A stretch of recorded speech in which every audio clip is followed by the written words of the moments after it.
नमस्कार दोस्तों, मैं आशु आपका स्वागत करता हूं हमारे YouTube channel digital study point में। तो दोस्तों, आज के हम अपनी इस वीडियो में लेक्चर नंबर पॉलिटी का दोस्तों कौन सा 15वां लेक्चर डिस्कस करेंगे। इसके पहले दोस्तों हम 14 लेक्चर को डिस्कस कर चुके हैं, जिनमें हमने मेजर पॉलिटी के मेजर पार्ट दोस्तों डिस्कस कर चुके हैं। जिसमें हमने शुरुआत कैसे की थी दोस्तों, हिस्ट्री से शुरुआत की थी कि जोग्राफी मतलब पॉलिटी का सबसे पहले हमने हिस्ट्री की बात की, कहाँ से शुरुआत हुई, एक्ट। फिर उसके बाद दोस्तों हमने पार्ट बाई पार्ट डिस्कस किया। सबसे पहला पार्ट राज्यों के बारे में, सेकंड पार्ट दोस्तों सिटीजनशिप, थर्ड मौलिक अधिकार। दोस्तों इस प्रकार से हमने पार्ट 5 कंप्लीट कर लिया है। आज हम दोस्तों पार्ट 6 पर पहुंच चुके हैं। दोस्तों जैसे हमने पार्ट 5 पढ़ा दोस्तों, लेजिस्लेटिव, एग्जीक्यूटिव और जुडिशरी। इसी प्रकार से दोस्तों पार्ट 6 में भी 3 प्रकार से बांटा जाता है दोस्तों, एग्जीक्यूटिव, लेजिस्लेटिव और जुडिशरी। दोस्तों वहाँ पर जुडिशरी में सुप्रीम कोर्ट आता है और यहाँ पर जुडिशरी में क्या आता है, हाई कोर्ट आता है। इस प्रकार दोस्तों यहाँ पर जो लेजिस्लेटिव में वहाँ पर लोकसभा और राज्यसभा आता है। इसी प्रकार दोस्तों यहाँ पर लेजिस्लेटिव में MLA मतलब जिनकी विधानसभा होती है, विधानसभा, लेजिस्लेटिव असेंबली और लेजिस्लेटिव काउंसिल आता है, विधानसभा और विधान परिषद आती है यहाँ पर। और वहाँ पर दोस्तों एग्जीक्यूटिव में क्या क्या आता था, प्रधानमंत्री अर्थात PM दोस्तों, माफ़ कीजिए, राष्ट्रपति, उपराष्ट्रपति, मतलब काउंसिल ऑफ मिनिस्टर में प्रधानमंत्री भी आ जाते थे। फिर अपने कैग और अटॉर्नी जनरल आते हैं। इसी प्रकार दोस्तों यहाँ पर क्या आते हैं, विधान परिषद के 2 MLA होते हैं दोस्तों, अर्थात जो मेंबर ऑफ काउंसिल होते हैं वह आती है, MLA और MLC के काउंसिल। और इसके साथ साथ क्या आता है दोस्तों, मतलब राज्यपाल आता है। दोस्तों हमें अपनी इस वीडियो में मेंबर काउंसिल ऑफ मिनिस्टर को पढ़ना है, अर्थात जो MLA, MLC और गवर्नर के बारे में जानेंगे दोस्तों। ये पार्ट 6 है किसका, हमारे जैसे हमारे संविधान में पार्ट 25 है ना, भाग 25 में से पार्ट 6वें पर हम पहुंच चुके हैं। यदि दोस्तों आपने पुरानी वीडियोस नहीं देखी हैं तो ऊपर आई बटन पर दोस्तों, यहाँ पर ऊपर आई बटन पर लिंक मिल जाएगी, आप वहाँ से भी उसे देख सकते हैं। और दोस्तों यदि वीडियो पसंद आए तो उसे लाइक करिए, शेयर करिए और हमारे चैनल को सब्सक्राइब करिए। चलिए स्टार्ट करते हैं दोस्तों। हम बात करें मुख्यमंत्री और अन्य मंत्रियों की नियुक्ति किसके द्वारा की जाती है, तो दोस्तों मुख्यमंत्री और अन्य मंत्रियों की नियुक्ति हमेशा दोस्तों, मुख्यमंत्री जैसे सेंट्रल में प्रधानमंत्री की नियुक्ति राष्ट्रपति के द्वारा होती है, इसी प्रकार राज्य में मुख्यमंत्री की नियुक्ति और अन्य मंत्रियों की नियुक्ति दोस्तों किसके द्वारा होती है, राज्यपाल के द्वारा होती है। दोस्तों राज्यपाल पहले मुख्यमंत्री को नियुक्त करते हैं, फिर मुख्यमंत्री की सलाह पर अन्य मंत्रियों को राज्यपाल के द्वारा नियुक्त किया जाता है। आगे बात करते हैं यदि दोस्तों गवर्नर की पावर की दोस्तों, कि गवर्नर कैसे पावर करते हैं दोस्तों, जिस भी पार्टी में दोस्तों चुनाव के बाद, इलेक्शन के बाद मेजॉरिटी जिस पार्टी के पास होती है, उस पार्टी के लिए दोस्तों गवर्नर के द्वारा बुलाया जाता है कि आइए आप अपनी मेजॉरिटी को प्रूव कीजिए। दोस्तों यदि मेजॉरिटी होती है तो दोस्तों उसके लीडर को दोस्तों प्रधानमंत्री चीफ मिनिस्टर बना दिया जाता है। यदि दोस्तों मेजॉरिटी नहीं है तो गठबंधन के लिए बुलाएगा कि आप दोस्तों बहुमत नहीं है, यदि दोस्तों तो गठबंधन होगा, गठबंधन के साथ बुलाया जाएगा, राज्यपाल बुलाएगा कि फिर दोस्तों उनमें से चुन के मुख्यमंत्री बनाया जाएगा। चलिए आगे बढ़ते हैं। आगे बात करें दोस्तों, the governor is the head of the executive. दोस्तों जो कार्यकारी होती है दोस्तों, कार्यकारी उसके हेड कौन होते हैं, गवर्नर होते हैं। किसके दोस्तों, कार्यकारी जो जैसे एग्जीक्यूटिव जितनी बॉडी होती है उसके अध्यक्ष कौन होते हैं, गवर्नर होते हैं। दोस्तों किस आर्टिकल में दिया गया है, आर्टिकल नंबर 163 अर्थात 163 में यह दिया गया है। आगे बढ़ते हैं दोस्तों। 163 के साथ मंत्रिपरिषद को सलाह के अनुसार कार्य करने के लिए राज्यपाल को सलाह देता है, क्योंकि राज्य सरकार के संसदीय रूप में यह आदर्श दिया गया है कि दोस्तों कौन सलाह देगा, राज्यपाल के लिए। पहले तो दोस्तों राज्यपाल किसकी सलाह पर काम करके, मंत्रिपरिषद होगी। जैसे आर्टिकल 74 में, जैसे अपने आर्टिकल किस में, आर्टिकल 74 में सेंट्रल में दिया गया है कि एक मंत्रिपरिषद होगी, मंत्रिपरिषद का एक हेड होगा जिसे प्रधानमंत्री कहते हैं। वह किसके लिए दोस्तों सलाह देने का काम करेंगे, राष्ट्रपति के लिए। इसी प्रकार यहाँ पर भी होता है दोस्तों कि आर्टिकल 163 के द्वारा कि एक मंत्रिपरिषद होगी राज्य में, वह किसका सलाह देगी, किसके लिए, राज्य मतलब राज्यपाल के लिए। आगे बढ़ते हैं। दूसरी ओर अनुच्छेद 163 यह कहता है कि यदि संविधान के तहत या उसके अधीन राज्यपाल को उसके अपने कार्यों का उपयोग करने की आवश्यकता है तो वैसा ऐसा कर सकता है। दोस्तों इस प्रकार अर्थात जैसे विवेकाधीन है, जैसे अभी महाराष्ट्र की बात करें दोस्तों, तो महाराष्ट्र में क्या है, उनके ऊपर है राष्ट्र मतलब उद्धव ठाकरे की सरकार है, तो उनके लिए दोस्तों बनना है क्या, जैसे उनके मतलब वो अब CM बन गए थे, परंतु उनके जो संसद के मतलब अपने MLA के सदस्य नहीं थे, अर्थात MLA नहीं थे ना MLC थे, क्योंकि वहाँ पर MLC भी थी। तो इस प्रकार दोस्तों उनने राज्यपाल से दोस्तों के कहा कि हमारे लिए मतलब बढ़ा दीजिए। तो दोस्तों राज्यपाल का विवेक है, वह दोस्तों यदि चाहें तो उनकी बढ़ा भी सकते हैं टेन्यूर और नहीं भी बढ़ा सकते हैं, इसलिए दोस्तों वह विवेक अध्ययन है, अर्थात राज्यपाल के ऊपर है। आगे बढ़ते हैं। दोस्तों संविधान के निम्नलिखित प्रावधानों राज्यपाल और मुख्यमंत्री के बीच के संबंध की बात करें तो दोस्तों अभी तक सिवाय इसके कि उन्हें अपने विवेक से अपने कार्यों या उनमें से किसी का एक का उपयोग करने की आवश्यकता होती है। दोस्तों सेकंड अनुच्छेद नंबर 164 में दिया गया है कि मुख्यमंत्री राज्यपाल द्वारा नियुक्त किया जाएगा और अन्य मंत्रियों को मुख्यमंत्री की सलाह पर नियुक्त किया जाएगा। ये हम अभी बता ही चुके हैं, डिस्कस कर चुके हैं इसके बारे में कैसे नियुक्त किया जाता है। यदि राज्यपाल और प्रयास दोस्तों यदि राज्यपाल बात करें तो किसके प्रयास पद धारण करते हैं राज्यपाल, राष्ट्रपति के। इसी प्रकार दोस्तों जो अन्य मंत्री होते हैं वह राज्यपाल के प्रयास पद धारण करते हैं।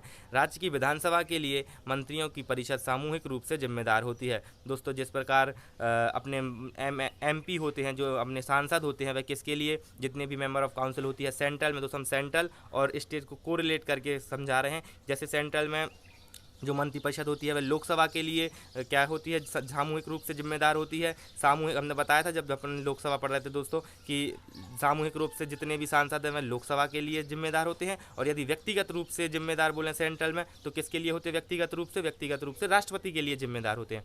इसी प्रकार यहाँ पर यदि सामूहिक रूप से बात करें दोस्तों इस राज्य में तो सामूहिक रूप से विधानसभा के लिए यह जिम्मेदार होते हैं। आगे बढ़ते हैं। राज्य के राज्यपाल से संवाद करने के लिए राज्य के मामलों के प्रशासन और कानून के प्रस्तावों से संबंधित मंत्रियों की परिषद के सभी निर्णय से अवगत कराना। दोस्तों जितने भी निर्णय लिए जाएंगे मंत्री के द्वारा दोस्तों अपने चीफ मिनिस्टर के द्वारा जितने भी, तो वह दोस्तों किसके लिए, किसकी जानकारी में होना चाहिए, राज्यपाल की जानकारी में होना चाहिए। इसलिए दोस्तों राज्यपाल से संवाद करके ही कोई निर्णय लिया जाता है या कोई कार्य को किया जाता है। आगे बढ़ते हैं दोस्तों। यदि मुख्यमंत्री की हम स्थिति की बात करें कि दोस्तों मुख्यमंत्री की पोजीशन क्या होती है अपने राज्य में, तो दोस्तों सबसे ज़्यादा शक्तिशाली कौन होता है, हमारे यहाँ मुख्यमंत्री ही होता है अपने राज्य में। जिस प्रकार दोस्तों सबसे ज़्यादा शक्तिशाली कौन होता है, कहने के लिए तो राष्ट्रपति होता है, परंतु दोस्तों राष्ट्रपति नाम मात्र का होता है, क्योंकि दोस्तों सारी पावर जो मेजर पावर होती है वे किसके पास होती हैं, अपने प्रधानमंत्री के पास। इसी प्रकार राज्य में कहने के लिए दोस्तों राज्यपाल, परंतु सारी जो पावर होती है सबसे शक्तिशाली जो होता है मुख्यमंत्री होता है। और दोस्तों मुख्यमंत्री के विश्वास के लिए विश्वास पात्र पर मंत्रियों को रहना पड़ता है। यदि दोस्तों मुख्यमंत्री का विश्वास पात्र नहीं जीते रहते हैं दोस्तों मुख्यमंत्री डिस्क्वालीफाई भी किया जा सकता है, किसके द्वारा, मुख्यमंत्री के द्वारा। लेकिन सभी मुख्यमंत्री समान रूप से शक्तिशाली और प्रभाव नहीं है। एक मुख्यमंत्री की शक्ति और स्थिति कई कारकों द्वारा निर्धारित की जाती है दोस्तों, और भी अन्य कारणों के द्वारा इनकी शक्ति को निर्धारित किया जाता है। चलिए आगे बढ़ते हैं, नेक्स्ट बात करते हैं दोस्तों। नेक्स्ट करें यदि विधानसभा का संगठन की विधानसभा दोस्तों composition of the house of legislative assembly, अर्थात जो विधानसभा का कैसे बनती है दोस्तों। सबसे पहले आप बता दें कि अपने कैसे है दोस्तों, अपने राज्यों में 6 जगह क्या है दोस्तों, 6 जगह है अपनी विधान परिषद, और बाकी जगह क्या है, विधानसभा और विधान परिषद नहीं है। तो विधानसभा है 7 जगह और 6 जगह बस है विधान परिषद। विधानसभा की बात करें तो विधानसभा का कैसे होता है दोस्तों, विधानसभा में सबसे ज़्यादा हाईएस्ट सीट कितनी हो सकती है विधानसभा में, अर्थात लेजिस्लेटिव असेंबली में हाईएस्ट सीटें तो हो सकती हैं कितनी, हाईएस्ट हो सकती हैं 500 से ज़्यादा नहीं हो सकती हैं विधानसभा में। और यदि दोस्तों निम्नतम बात करें कि न्यूनतम कितनी होनी चाहिए तो 60 होनी चाहिए, 60 से कम नहीं होनी चाहिए। और यदि दोस्तों इसमें कंपोजिशन की यदि MLC की बात करें दोस्तों, लेजिस्लेटिव काउंसिल की बात करें जो विधान परिषद होती है उसमें कितनी, तो दोस्तों इसमें भी मैक्सिमम कितनी होनी चाहिए, मैक्सिमम होनी चाहिए दोस्तों 1/3 किसका, MLA का।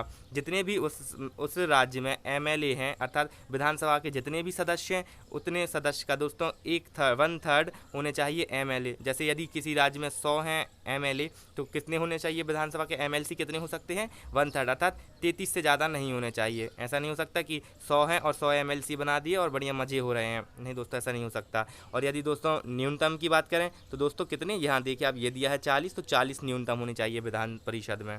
चलिए आगे बढ़ते हैं दोस्तों। मोटे तौर पर कैसे, मोटे तौर पर परिषद के सदस्यों की कुल संख्या का 5/6 अप्रत्यक्ष रूप से चुना जाता है दोस्तों। अप्रत्यक्ष रूप से कैसे चुना जाता है कि कहीं से भी उठा लिए, जैसे कि शिक्षा से, साइंस से, इस प्रकार से दोस्तों, साहित्य से, इस प्रकार से उठा के, और 1/6 दोस्तों विधानसभा से चुने जाते हैं विधान परिषद में।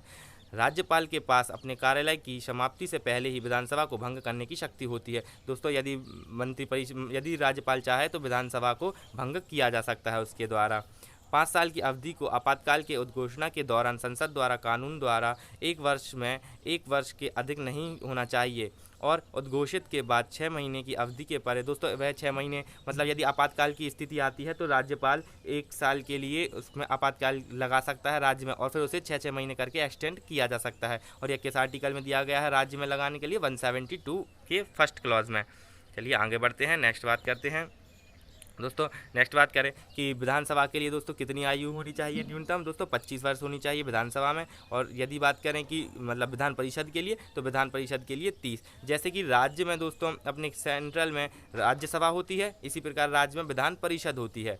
अर्थात जो MLA हैं MLC होती हैं दोस्तों, MLC जो होते हैं मेंबर ऑफ लेजिस्लेटिव काउंसिल जो होती है वह किसके समान होती है, इज इक्वल टू दोस्तों राज्यसभा के। और जो लोकसभा होती है वह MLA अर्थात विधानसभा के इक्विवेलेंट होती है। इसी प्रकार इन दोनों में तो दोस्तों कितनी 25 वर्ष की आयु चाहिए रहती है न्यूनतम, और इन दोनों में दोस्तों कितनी चाहिए रहती है 30 वर्ष की आयु न्यूनतम चाहिए रहती है। संसद द्वारा निर्धारित की जाने सकने ऐसी एक योग्यता धारण करने की है। दोस्तों आगे बढ़ते हैं दोस्तों। अध्यादेश की बात करें, अध्यादेश बनाने के लिए राज्यपाल की शक्ति किस में दिया गया है 213 में दिया गया है। राज्य विधानमंडल के संबंध में अध्यादेश बनाने के राज्यपाल के पास शक्ति होती है दोस्तों 213 के अनुसार।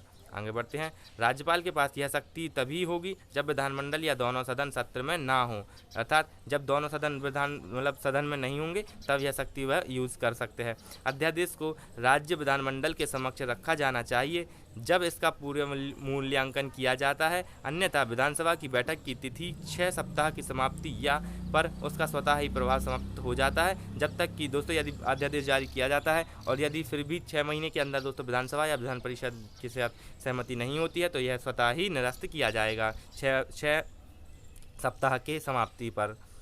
चलिए आगे बढ़ते हैं।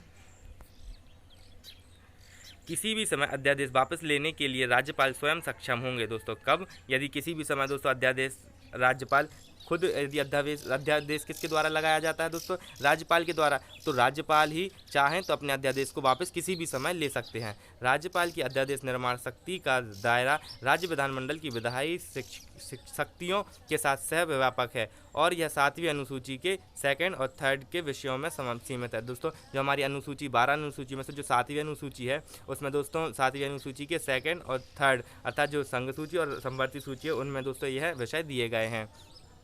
अध्यादेश बनाने की शक्ति पर राज्यपाल की संतुष्टि पर किसी भी न्यायालय में किसी भी आधार पर सवाल नहीं उठाया जाएगा। दोस्तों अध्यादेश में राज्यपाल के ऊपर किसी न्यायालय के द्वारा जो हाई कोर्ट है उसके द्वारा सवाल नहीं उठाया जाएगा। लेकिन जैसे कि एक समवर्ती विषय से संबंधित केंद्रीय कानून के साथ प्रत्यावर्तन का संबंध है, राज्यपाल का अध्यादेश पुनरावृत्ति के बावजूद रहेगा यदि अध्यादेश राष्ट्रपति के निर्देशों के अनुसरण नहीं से बनाया गया था। चलिए आगे बढ़ते हैं। तो दोस्तों यह थी आज की वीडियो। यह वीडियो आपको कैसी लगी आप कमेंट बॉक्स में बताइए। दोस्तों यदि आपको वीडियो पसंद आए तो इसे लाइक करिए, शेयर करिए और हमारे चैनल को सब्सक्राइब करिए। Thanks for watching. दोस्तों यदि आपको कंप्लीट पॉलिटी डिस्कस करनी है तो ऊपर आई बटन पर दोस्तों लिंक मिल जाएगी, आप वहां से उसे कंप्लीट पॉलिटी को डिस्कस कर सकते हैं। Thanks for watching.